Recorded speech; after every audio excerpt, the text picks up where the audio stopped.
కోటీశ్వరులు కావటం అందరికీ సాధ్యం కాదు, కానీ నిజాయితీ పరులు కావటం ప్రతి ఒక్కరికి సాధ్యమే. సుత్తితో ఒక దెబ్బ వెయ్యగానే బండరాయి ముక్కలవదు, దెబ్బ వెనుక దెబ్బ వెయ్యాలి.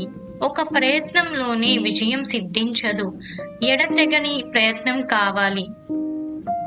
ఒక్కసారి బట్టలు మాసిపోతే మనిషి ఎక్కడ కూర్చోడానికి అయినా సిద్ధపడతాడు. అలాగే ఒక్కసారి నడత చెడిందంటే ఎలాంటి పనులు చేయటానికైనా సందేహించడు మనిషి. మనం మన ఆలోచనలకు బందీలం. ఆలోచనలను మార్చుకోనిదే దేన్ని మార్చలేం. గొడుగు వర్షాన్ని ఆపలేకపోవచ్చు, కానీ వర్షంలో తడిసిపోకుండా రక్షణ ఇస్తుంది. అలాగే ఆత్మవిశ్వాసం విజయాన్ని తెచ్చి పెట్టలేకపోవచ్చు, కానీ విజయపదంలో ఎదురయ్యే అవరోధాలను అధిగమించగల శక్తిని ఇస్తుంది. బలవంతుడికి బలహీనుడికి మధ్య జరిగే ఘర్షణలో ప్రేక్షక పాత్ర వహించడం అంటే తటస్థంగా ఉన్నట్లు కాదు, బలవంతుడి పక్షం వహించినట్లు.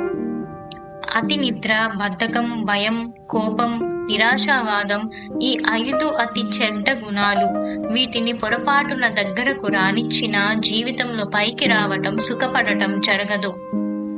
అహంకారము ప్రతి ఒక్కరి నుంచి, ఆఖరికి భగవంతుడి నుంచి కూడా దూరం చేస్తుంది.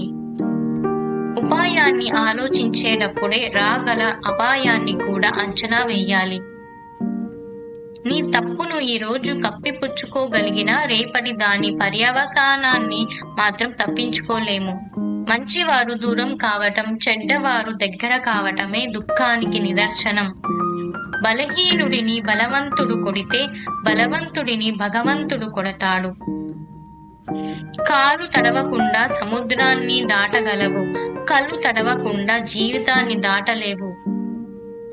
పక్షులకు కొంత ధాన్యం, పశువులకి కొంత గ్రాసం, మనిషికి కొంత సాయం. ఇదే జీవితం.